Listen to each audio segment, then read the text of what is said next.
요거 한번 해보시면 좋겠어요. 상수와 변수를 바꿔버리기. 안녕하세요. 도전이 취미 도취입니다. 오늘 여러분들에게 책 한 권 추천해드리고 싶어서 왔습니다. 이 세상을 살고 있는 모든 분들에게 추천을 해드리고 싶은 책인데요. 특히나 좀 일과 삶 속에서의 어떤 균형이라든가 내 이 삶을 더 행복하게, 가치 있게, 혹은 조금 더 해상도 있게 살고 싶은 분들에게 추천드리는 책입니다. 책 제목은 어쩌면 행복일지도입니다. 어쩌면이라는 단어가 저는 너무 좋아서 좀 선택한 책이기도 한데요. 우리가 우리 삶을 살 때 계획대로 사라지는 사람은 없잖아요. 아, 나는 운이 좋은 편이야 라고 말하는 사람조차도 모든 일이 정말 다 내가 원하는 대로만 술술 풀리지는 않을 거란 말이죠. 근데 그것도 어쩌면 행복일지도.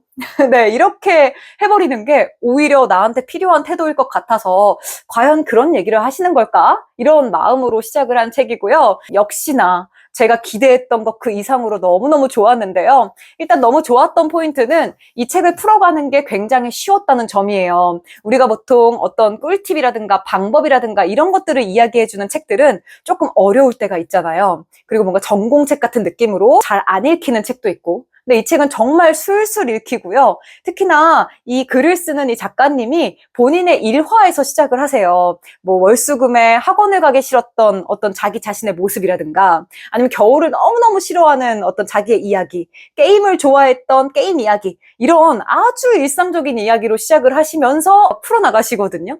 근데 그 둘 사이에 나의 과거의 일화와 하고자 하는 말, 이 둘 사이의 연결이 너무 자연스러워서 와, 어떻게 이 얘기를 하는데 저 얘기를 꺼냈지? 이런 생각이 들더라고요. 그래서 뭔가 와, 이렇게 글솜씨 있게 글을 쓸 수 있다니 이렇게 부러운 마음으로 책을 읽기도 했습니다. 그래서 뭔가 어려운 책 싫고 인생의 행복에 대해서 좀 알고 싶지만 좀 쉬어가는 느낌으로 책 읽고 싶은 분들 있잖아요. 너무너무 추천이에요. 네. 자, 이 책 일단 너무 잘 읽혀서 좋았고요. 이 책에서 기억에 남았던 부분에 대한 이야기를 좀 해보도록 할게요.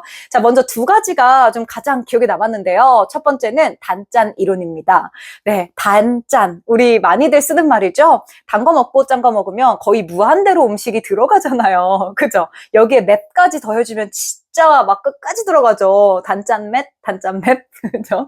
네. 이분이 이제 하는 얘기도 짠 게 있어야 그 단맛이 잘 느껴진다. 이 얘기를 하는 파트였는데요. 이 이야기의 시작은 본인의 학창 시절로 갑니다. 월수금을 너무너무 싫어하셨대요. 학원을 다녔거든요. 우리도 다 그런 경험 있죠. 그래서 학원을 가지 않는 화목이 진짜 너무 행복하고, 아, 월수금만 되면 아, 불행해. 학원 가기 싫어. 이렇게 됐던 거예요. 월수금을 너무너무 싫어했던 거예요.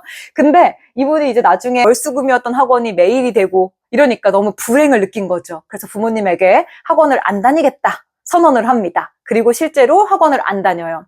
근데 이분이 생각했던 건, 아, 학원을 끊었으니까 내가 옛날에 좋아하던 그 화목 같은 느낌이 일주일 내내 이어지겠지라고 생각했는데 그게 아니었대요. 화목에 느끼던 백의 감정조차도 희미해졌다는 거예요. 오히려 월수금이 행복해지는 게 아니라 화목도 별로 그렇게 그다지 가치 있게 안 느껴졌다는 거죠. 그러면서 이야기하신 게 짠 게 있어야 단 게 맛있다. 짠 게 있어야 단맛을 더 잘 느낄 수 있다. 네, 이 얘기를 하셨거든요. 사실 우리가 그건 당연하지 뭐 이렇게 생각하시는 분들 많을 거예요. 인생이 뭐 당연히 그렇지 어떻게 좋은 일만 있겠어 하지만 실제로 나한테 그런 일들이 벌어졌을 때 신이시여 왜 저입니까? 이렇게 반응하는 사람들이 많지. 나의 행복이 더 강렬하게 느껴지겠군. 이렇게 받아들일 수 있는 사람들은 별로 없잖아요. 그래서 알고 있지만 사실 그런 상황이 딱 됐을 때 이거대로 생각하기 좀 쉽지 않았던 포인트여서 나도 이 마음을 좀 더 갖고 살아야 되겠다. 이런 생각을 좀 했고요. 그리고 두 번째로는 더 와닿았던 부분인데요. 상수와 변수 파트였습니다. 상수는 항상 같은 수, 그죠? 같은 값. 변수는 달라지는 수를 이야기하죠. 근데 우리는 보통 너무너무 매일매일 행복하고 싶으니까 상수에다가 이 행복을 둔대요. 그리고 변수에 불행을 두죠.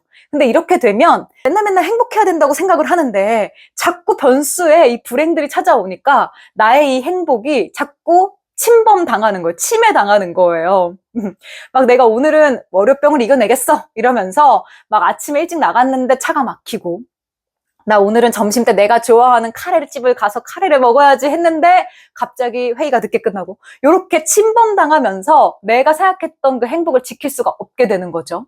그러니까 행복을 하려고 하면 할수록 그게 오히려 지켜지지 않는 아이러니함이 있는 거예요. 그래서 이분이 이야기하는 건 오히려 바꿔라. 상수에다가 불행을 두고 변수에다가 행복을 둬라. 이렇게 이야기를 하십니다. 저는 이 부분이 한 번도 생각해보지 못했던 포인트여서 너무 머리를 얻어맞은 것 같은 느낌이었고요.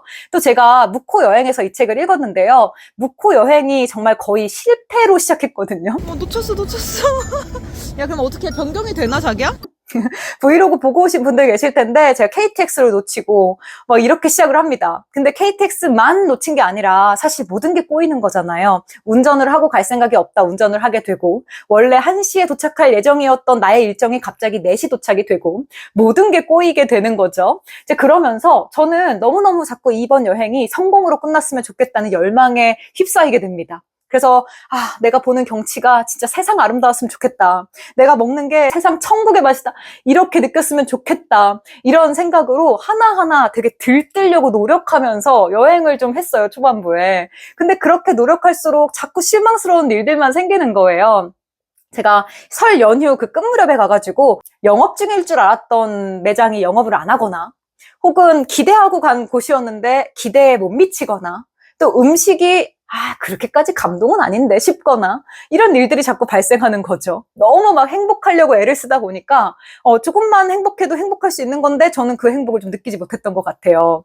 근데 이 얘기를 딱 듣고 머리를 딱 맞은 것 같은 느낌이 들면서 그래, 내가 왜 근데 당연히 행복해야 된다고 생각했지? 이런 생각이 들더라고요. 이 행복이라는 거를 당연하다고 생각하지 말고 불행이 디폴트다. 이렇게 생각을 하고 갑자기 찾아오는 모든 행운들 이것들을 행복으로 맞이하면 되겠다라는 생각을 하니까 여행을 대하는 태도가 훨씬 여유 있어지고 더 뭔가 즐길 자세가 되더라고요.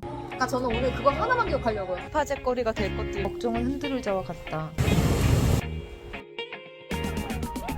그리고 이 태도는 제가 삶을 살 때도 당연히 될 것 같았던 일들이 안 되거나 실망스러운 일들이 많을 수 있잖아요. 근데 그것도 아니 디폴트는 불행이야 이렇게 생각하고 나니까 너무 마음이 편해지더라고요. 그래서 여러분들이 일에서 혹은 삶에서 크게 행복을 내가 못 느끼고 있다, 무료하다 하는 분들은 요거 한번 해보시면 좋겠어요. 상수와 변수를 바꿔버리기. 어쩌면 그냥 읽었어도 너무 좋았을 책인데 제 여행의 어떤 그 일화와 너무 맞닥떨어져가지고 너무 행복을 애쓰고 있었는데 그걸 탁 꼬집어 주시니까 더 재미있게 읽었던 것 같습니다. 여러분들의 삶 속에서도 혹시 비슷한 경험이 있다면 이렇게 매치하면서 읽어보시면 더 재미있게 읽으실 수 있을 것 같은 그런 책이었고요.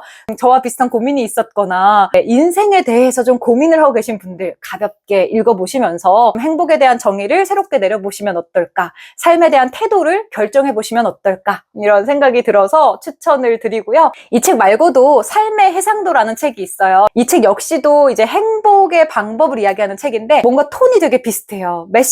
관통하는 메시지가 거의 똑같거든요. 근데 풀어가는 방법이 달라서 다른 매력으로 보기 되게 좋은 책이에요. 근데 약간 달랐던 건 이 삶의 해상도는 이 작가님이 자기가 어떻게 삶의 해상도를 높이기 위해 노력하고 계신지에 대한 이야기를 풀어나가는 느낌이어서 오히려 친한 친구랑 수다 떠는 느낌이 좀 들었고요. 지금 이 말씀드린 어쩌면 행복일지도는 약간 좋은 강연, 말 진짜 잘하는 선생님의 강연을 들은 그런 느낌이었습니다. 약간의 톤과 결은 다르지만 사실은 그 관통하는 메시지가 같아서 같이 읽기 너무 좋은 책이라 추천드립니다. 특히 이 삶의 해상도라는 책은요, 이 작가님이 어떻게 자신의 삶을 풍성하게 만들려고 노력하는지가 나와 있어서 굉장히 좀 소소한 재미가 있거든요. 근데 이게 그 소소한 재미를 보면서 이 사람은 이런 태도로 살아가는구나, 누군가의 삶을 엿볼 수 있어서 좋았고요. 또 한 가지는 저의 이야기를 자꾸 끄집어내게 되더라고요. 뭔가 마치 티키타카가 잘 맞는 좋은 친구랑 앉아있는 것처럼 이 순간에 힐링을 느꼈구나, 나도 그런 경험 있는데,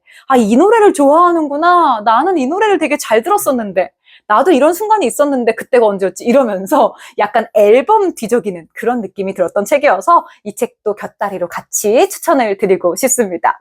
네, 이렇게 해서 여러분들과 오늘 행복에 대한 이야기를 해봤어요. 사실 저도 아직 인생을 많이 살아보지 않은 사람이고 늘 부족함을 느끼는 사람이어서 행복하려면 이렇게 하십시오 라고 방법을 제시해 드릴 수는 없는데요. 제가 보고 느낀 것들 같이 이렇게 공유하면서 같이 성장해 나가는 거는 할 수 있을 것 같아서 이렇게 좀 차려 촬영을 해보았고요. 여러분들이 생각하는 행복의 정의는 무엇이고 또 고민 있던 시절에 내가 읽은 책은 이거다 이렇게 추천하고 싶으신 책 있다면 그것도 남겨주세요. 요즘 듣고 계신 노래 또 내가 행복해지는 어떤 수단들 이런 것들 다 공유해 주신다면 저도 보고 같이 소통해 볼게요. 오늘도 시간 내주셔서 감사합니다. 우리 오늘은 더 많이 행복하고 더 많이 웃어요.